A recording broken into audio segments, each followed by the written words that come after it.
3h03 agora. Andréa Seff já está aqui com a gente no estúdio para o Falando em Dinheiro desta segunda-feira. Semana, inclusive, que a gente comemora aí 100 dias de Rádio Estadão e ESPN no ar. Andréa Seff, que também, daqui a pouquinho ela vai contar para você, mas tem também um convidado aqui no estúdio nesta segunda-feira aí, dentro dessas comemorações, né, Andréa? Boa tarde, tudo bem? Boa tarde, Minha, tudo bem? Tudo jóia. O que você traz pra gente no programa? Isso mesmo, Estadão e ESPN faz 100 dias nessa semana e aqui no Falando em Dinheiro, o ouvinte comemora essa data com a gente. E como boa festa é festa sem dívidas, convidamos você para um programa completo de reeducação financeira. Durante toda a semana, o especialista em finanças pessoais André Massaro, da Moneyfit, estará com a gente para colocar o ouvinte em boa forma financeira. E ele já está aqui com a gente no estúdio da rádio Estadão e ESPN. Boa tarde, André Massaro, e bem-vindo ao Falando em Dinheiro. Boa tarde, André, é um prazer estar aqui. E vamos trabalhar duro essa semana para colocar todo mundo em boa forma financeira. É isso aí. E eu volto daqui a pouco com o André Massaro. Porque hoje é dia de Cássia Daquino com a coluna Filhos e Grana. E ela vai falar sobre crianças sovinas. Muitos pais acham que crianças que nunca gastam com nada estão sendo bem educados em relação ao dinheiro. Será mesmo? Bom, depois o Francis Hess atende ao caso de um ouvinte no certo e errado. Agora são 3h04 e eu converso com Cássia Daquino. Boa tarde, Cássia. Boa tarde, André. Tudo bem? Tudo bem, e você? Tudo bem, tudo tranquilo. Vamos falar sobre crianças que não gastam nada, é isso? Pois é, André. Você sabe que de vez em quando eu levo esse susto de encontrar pais que me dizem assim, olha, eu não preciso me preocupar com meu filho em relação à educação financeira dele, porque ele não gasta absolutamente nada, com ele tudo vai correr bem. Eu fico espantadíssima e muito preocupada, porque você imagina, alguém que não aprende a gastar o dinheiro é alguém que está deixando de usufruir o melhor da grana, né? Exatamente. E além do mais, o dinheiro existe para ser usufruído mesmo, o dinheiro existe para ser gasto. Alguém que sofre para fazer isso é alguém que está, afinal de contas, vivendo uma situação de sofrimento que não se pode permitir e que se deve corrigir. Não, e que o caso de uma criança é um péssimo sinal, né, Cássia? Quase sempre, André, pode ser indicação de duas grandes áreas de complicação. Ou essa criança recebe dinheiro com tão pouca frequência, de uma maneira tão desencontrada, ou seja, ela nunca sabe quando é que vai aparecer essa graninha, que ela sempre adia o uso, porque ela sempre teme que vai aparecer alguma coisa mais interessante. Essa é uma possibilidade. A outra é que a criança, em decorrência de alguma dificuldade em qualquer outra área da vidinha dela, possa manifestar nessa dificuldade de fazer uso do dinheiro, de abrir mão do dinheiro, alguma outra dificuldade. Agora, pode ser também exemplo dos pais? Às vezes o pai ele é assim, ou a mãe, e a criança acaba se espelhando no pai, né? Não, isso sem dúvida. Isso acontece muito. Aliás, isso é o mais frequente na educação dos filhos. Agora, é muito comum também o seguinte, às vezes a família percebe essa característica da criança, que às vezes é só uma característica momentânea, mas insiste tanto, valoriza tanto, faz daquilo quase um destino para a criança. Sabe como é que é? Sei. Todo mundo passa a associar a criança e diz, o fulaninho é o pão duro, o fulaninho... E isso para a criança é terrível, porque isso acaba concretizando um estigma, isso faz com que a criança se sinta reconhecida nisso, que é um problema, e depois acarretando enorme dificuldade para que ela possa se livrar dessa marca familiar. Agora, Cássia, o que os pais devem fazer?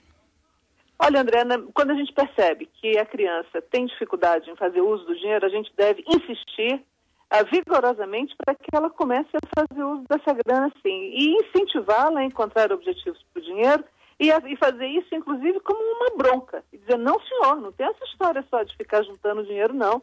Dinheiro é para usar e estimular essa criança a se livrar dessa tendência a apenas acumular. Porque, do contrário, muito bem que ela se torne uma grande poupadora, mas ela vai chegar na vida adulta e não vai conseguir fazer as escolhas financeiras apropriadas e aí sim vai dar com os burros na água, coisa que poderia ter sido evitada se os pais tivessem sido um pouco mais previdentes quando a criança ainda era tão menor. Sabe que eu tenho uma história que é verdadeira, que uma amiga minha sempre me conta, que ela tem um irmão, hoje são adultos, né? Um dos irmãos, que é muito tranquilo, muito equilibrado, que a única vez que ela viu, na infância deles, o irmão se descontrolar, foi quando eles mudaram de casa e perderam o cofrinho dele cheio de moedas no caminhão de mudança, levou para outro lugar. Diz que o garoto até hoje ela lembra o estado que o moleque ficou. Mas é uma tragédia. Eu suponho que ele tivesse muitos planos para esse dinheiro dela. Imagina, é mais ou menos como se o banco falir. Olha que tragédia. Horrível, horrível. Uma história realmente deve ter sido muito difícil para ele, sobretudo na mudança. Você já perde a casa, já muda isso mesmo. O seu rumo e ainda perde dinheiro. Um dia difícil deve ter sido, hein? É verdade. Tá certo, Cássia. É isso? É isso, Andréia. Tá ótimo. Muito obrigada. Até semana que vem. Até, tchau. Agora, 3h08. Eu estou aqui com o André Massaro, especialista em finanças pessoais da Moneyfit, que começa com a gente hoje um programa completo de reeducação financeira. É isso, André? É isso mesmo. Vamos colocar todo mundo em forma aqui. E hoje vamos começar falando de orçamento, que eu acho que tem que começar por aí mesmo. Parece fácil, mas eu não acho. Eu acho que é bem complicado. Porque é a hora que você para pensar, eu vou começar a fazer as contas de quanto sai e quanto entra, não é isso? É a hora da verdade, né? Isso, é a hora da verdade. Na verdade, não é complicado. Pouca coisa em finanças pessoais é complicada. Quer dizer, não é necessário ser um cientista espacial para cuidar das finanças pessoais. É que a gente tem a tendência de confundir complicado com chato. É verdade, né? Então, assim, fazer um orçamento, ele não é exatamente uma coisa complicada, mas é chata. É muito chato. É desagradável. Então, assim, eu como profissional da área, como educador financeiro, antes que o ouvinte pense aí, não, mas é fácil falar, etc. Eu tô aqui assumindo publicamente que é chato demais, né? Mas tem que ser feito, infelizmente. Né? E aí, e muita gente, quando faz o seu orçamento, que na verdade, você precisa de lápis e papel, né, André? É assim que começa. Às vezes uma planilha eletrônica, mas assim, com boa vontade, até um caderninho ajuda. Ajuda. Meu marido sabe que ele faz tudo no caderno. Ele tem um caderno que ele anota todos os gastos do mês, ele sabe exatamente quanto ele gastou em cada coisa, é uma maravilha. Eu não sou tão organizado assim. O meio não importa, o que importa é o processo, é o procedimento. Né? É isso mesmo. Agora, tem gente que quando faz isso, descobre que realmente está gastando mais do que deve e que para resolver isso tem que baixar um pouco o seu nível de vida. E aí é uma questão que pega a família inteira, né? Porque como é que você vai chegar para tua família e falar, olha, vamos reduzir, tira do balé, vamos cortar alguns canais da TV a cabo, mas às vezes esse é o caminho, né? Uma das grandes ironias das finanças pessoais é que a maioria dos problemas financeiros das pessoas não são problemas financeiros. Problemas financeiros são problemas matemáticos. É conta de adicionar, subtrair, etc e tal. Quer dizer, que ele entrou dinheiro, o dinheiro sai. Se saiu a mais do que entrou, vai ter dívida e ponto final. Mas a maioria dos problemas financeiros, na verdade, não são financeiros. São de outra natureza. São problemas comportamentais, são problemas psicológicos. Essa questão, por exemplo, da pessoa não conseguir baixar o seu padrão de vida, apesar de estar passando por dificuldade, isso não é um problema financeiro. Quer dizer, acaba tendo reflexo financeiro, mas ele é um problema de outra natureza, né? É um problema que pode ter natureza psíquica, moral, seja lá o que for, mas financeiro não é. Né? Exatamente. Agora, a pessoa, o que ela tem que fazer para resolver essa situação? Ela tem que... Tem que se transformar, não tem jeito. Tem que mudar, não tem jeito. Porque as finanças, pelo fato dos problemas financeiros puros serem baseados em matemática, então é muito limitado o que a gente pode fazer. É cortar de um lado, adicionar do outro, é mexer com números. Mas agora aquilo que não envolve número, aquilo que envolve comportamento, está dentro de nós. Então não adianta muitas vezes ir atrás de um consultor financeiro. O consultor financeiro ele pode mostrar qual vai ser o fim daquela história, que geralmente não é bom. Né? Mas a pessoa tem que buscar um outro tipo de ajuda, às vezes em si mesmo, ou outro tipo de profissional. Certo. E durante esse momento da confecção do orçamento doméstico, muita gente percebe que não tem dinheiro suficiente nem para quitar as dívidas. E aí começa aquela dúvida, quais dívidas você paga? O que você paga primeiro? Tira o dinheiro da... Muita gente, olha, eu conheço muita gente que tem dinheiro aplicado e está no cheque especial porque não tem coragem de tirar o dinheiro da aplicação. Porque fala, não, se eu mexer naquele dinheiro, ele não vai voltar a existir mais. 100 dias, né? Então é o dia das confissões hoje, né? Já fiz a confissão de que tratar de finanças pessoais é chato. Agora vem uma segunda. Eu já passei muitos anos da vida trabalhando, inclusive, com finanças corporativas, com empresas, e o orçamento, eu tive sempre uma postura muito cínica com relação ao orçamento. Eu nunca vi um orçamento ou um planejamento financeiro dar certo, né? Cumprir aquilo que ele se propõe. E demorou muito tempo para eu entender que o orçamento, o planejamento financeiro, ele vale pelo processo e não pelo que ele gera. Quando você faz um planejamento financeiro, você pode pegar aquilo, rasgar e jogar fora, que não vale nada. Nós estamos tentando controlar o futuro. Mas o processo de fazer um orçamento, ele é uma ferramenta de autoconhecimento, ele é muito revelador. E acontece exatamente o que você falou aqui na pergunta. Quer dizer, a pessoa ela faz o orçamento, ela começa a mexer e aí que ela se descobre. Aí que ela vê que ela não tem nenhum controle sobre o dinheiro dela. Aí que ela vê que ela está fazendo um monte de besteira, está tomando um monte de atitudes que estão comprometendo ou vão comprometer seriamente a vida dela no futuro, né? Com relação à questão da dívida, de ter poupança, etc., essa poupança de emergência, vamos colocar da seguinte forma: estar endividado é uma emergência. Não é o estado natural estar endividado. Então, quem tem dívida e tem um valor guardado qualquer, nenhuma aplicação financeira consistentemente vai dar retornos maiores do que uma dívida. Quer dizer, exatamente. Não tem como bater isso, é impossível. A não ser que você deva no Japão, né, com uma taxa de juros de 0% e você tem o seu dinheiro aplicado no Brasil. É a única possibilidade. Do contrário, não dá. O dinheiro tem que ser sacado para pagar essa dívida. Mas aí vem aquela pessoa que fala, não, mas se eu tiro o dinheiro da minha poupança, da minha aplicação, aí eu não consigo colocar de volta. Essa é a grande questão. Aí é aquela história. Por que a pessoa ela consegue cumprir um compromisso financeiro com um terceiro, mas ela não consegue cumprir um compromisso financeiro consigo mesma? Aí a gente volta àquela história da pergunta anterior. Quer dizer, o problema financeiro não é um problema financeiro. Não, é totalmente emocional. É um problema pessoal. Né? Pessoal, comportamental. Mas estou aqui com o especialista em finanças pessoais, André Massaro, da Moneyfit, que começa hoje com a gente um programa completo de reeducação financeira nessa semana de 100 dias da Rádio Estadão e ESPN. E se você tiver alguma dúvida, mande e-mail para mim, andrea.assef, A-S-S-E-F de faca, @letraselucros.com.br. Agora são 3 horas e 22 minutos e eu continuo aqui no estúdio com o André Massaro, da Moneyfit, que é especialista em finanças pessoais, e essa semana vai ficar com a gente aqui no nosso programa de reeducação financeira. E hoje o assunto é orçamento, né, André? Isso aí. Vamos voltar então. O orçamento, o mais importante do orçamento é a vontade de fazer, né? É a vontade política processo, da pessoa. Né? O processo de planejar nos leva a conhecer sobre nós mesmos. E não só planejar a vida financeira, planejar tudo. O planejamento em si não tem valor. Não adianta, nós não temos controle sobre o futuro, ele diz respeito a coisas do futuro que a gente não sabe. Mas o processo de fazer é importante. Por isso que nós temos que fazer. Ainda que alguém contrate um consultor, um especialista para fazer, é importante que a pessoa participe daquele processo, senão ela não vai se beneficiar do processo de autoconhecimento. E é o primeiro passo para realmente uma reeducação financeira, né? Porque a partir daí você consegue saber o que você tem que pagar, o que você pode gastar e o que você pode investir, né? A reeducação financeira ela é feita em cima de dados. Dados, na verdade, do passado. A gente planeja o futuro, mas baseado em dados do passado. E a gente levanta, afere esses dados fazendo o orçamento, fazendo o planejamento. Agora, por exemplo, uma família que fez seu orçamento doméstico, tá? E percebeu que os juros de suas dívidas estão se tornando uma bola de neve daquelas. O que eles têm que fazer? Porque amanhã, eu sei que amanhã o tema de amanhã é dívidas, viu, gente? Então hoje eu estou só passando rapidamente por dívidas, porque muitas vezes na hora de fazer orçamento é que a família se depara com uma situação como essas, né? Exatamente. Em situações assim, por exemplo, fazer uma troca de dívida, né? Fazer um reescalonamento de dívida, que é você trocar uma dívida cara por uma dívida mais barata, ela é uma estratégia coerente.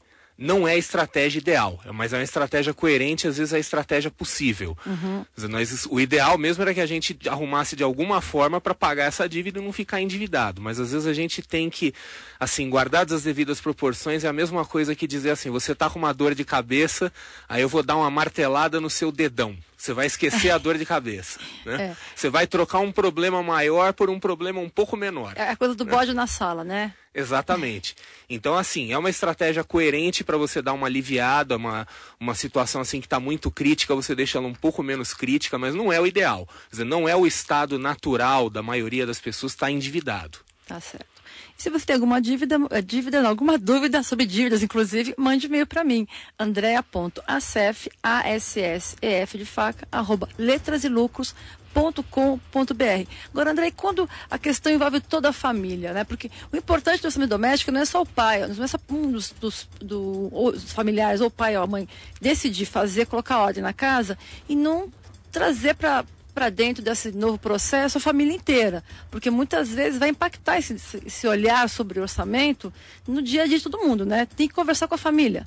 Se a família não comprar a ideia, não vai dar certo. Simplesmente desse jeito. Quer dizer, não adianta ter uma pessoa querendo controlar tudo, fazer tudo direitinho, ter todas as contas na ponta do lápis, e o resto do time está jogando para o outro lado.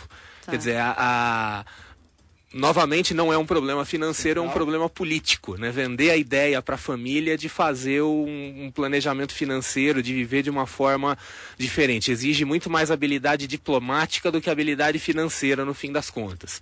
Mas tem que ser feito, senão a reeducação financeira não vai ter sucesso. Agora, e para as pessoas mais jovens, eu sempre digo que se eu soubesse aos 20 o que eu sei aos 40, eu estava rica. Acho que muita gente fala isso, né, que trabalha nessa área. Porque se aos 20 eu tivesse começado a guardar dinheiro de verdade, hoje eu estaria muito bem. Então, eu gosto muito de falar, principalmente para os jovens que estão começando agora a ganhar seu dinheiro, saindo da faculdade, que tem uma chance enorme, né, de pavimentar uma bela de uma vida financeira tranquila. Tudo fica muito fácil quando a gente olha pelo retrovisor. É verdade, né? É verdade. Aquela coisa, depois que aconteceu, a gente sabia exatamente, não, se eu tivesse feito aquilo, mas não adianta, não tem como saber o que vai acontecer para o futuro. Tem algumas dicas assim de senso comum, né, para os mais jovens, principalmente, que a gente vê as pessoas fazendo algumas coisas aí, sabe qual vai ser o resultado daquilo. Então é importante o seguinte, as pessoas jovens, elas têm que fazer principalmente investimentos em sua carreira, investimentos em sua capacidade de ganhar dinheiro. Cada vez daqui para frente vai ser mais difícil, mais e mais difícil se ficar rico ou ganhar dinheiro simplesmente poupando, né? Não vai mais ser... O pessoal fala que as taxas de juros estão muito altas, etc., né? Agora está 12%, 25%. Mas só para lembrar, em 2002 eram 25%, né? Quer dizer, a taxa no longo prazo ela vem caindo e provavelmente vai cair mais no longo prazo. Então não vai mais ser aquela moleza para ganhar dinheiro. Então quem é jovem, quem está começando agora, tem que investir muito na sua capacidade de ganhar dinheiro. Então investir em educação, investir em conhecimento, e procurar não investir muito em consumo. Quer dizer, muitas pessoas mais jovens querem sair das casas dos pais. Bem rápido. Então já querem comprar imóvel, querem comprar carro, etc. e tal, que é uma coisa muito interessante. Quem não gosta de ter imóvel, de ter carro? Mas a maioria das pessoas que prioriza isso já começa a vida, principalmente a vida profissional, endividada. Então já compromete muito as chances de sucesso no futuro. É verdade. Olha, eu recebi um e-mail aqui da Mônica dizendo o seguinte: esse assunto é bom, inclusive, para deixar para amanhã. Ela fala, tem gente que já se acostumou a ter dívidas, colocou isso na própria rotina. Minha mãe, ela conta, é um pouco assim, e não percebe o tamanho do problema e o que ela perde com isso. É verdade, muita gente acaba criando um universo... Se tornou uma segunda natureza. Isso mesmo. Vira um universo da pessoa endividada e ela acha que é assim dá para viver. Infelizmente, tem muita gente assim que se ela tem R$100 na conta bancária e R$1.000 de limite de cheque especial, ela considera que ela tem R$1.100, né? Eu sempre falo que o dinheiro de cheque especial não pode nunca ser usado como parte do seu salário. Exatamente, né? Mas infelizmente muitas pessoas ainda não têm essa visão, acaba considerando o crédito como dinheiro delas. O que não é, absolutamente não é. Isso tem custo e aí acontece, né? Quando se em algum dia, em algum momento ela resolver fazer um orçamento e fazer um planejamento, aí ela vai ter uma surpresa. Aí provavelmente ela vai ficar chocada de ver o quanto que ela deu de dinheiro para os outros. Quer dizer, esses outros sejam lá o bancos, cartão de crédito, etc e tal, né? É isso mesmo. Bom, conversei com o especialista em finanças pessoais, André Massaro, da Moneyfit, que esteve aqui com a gente no estúdio, falando sobre orçamento, e amanhã o assunto será dívidas. Vamos falar sobre dívidas amanhã, é isso, André? Isso aí, amanhã estamos de volta, não percam. E quem tiver alguma dúvida pode mandar um e-mail para mim, andrea.assef, A-S-S-E-F de faca, @letraselucros.com.br. E termina aqui mais um Falando em Dinheiro. Continuando direto da redação com Mia Bruscato e Daniel Pisa. Até amanhã. Falando em Dinheiro.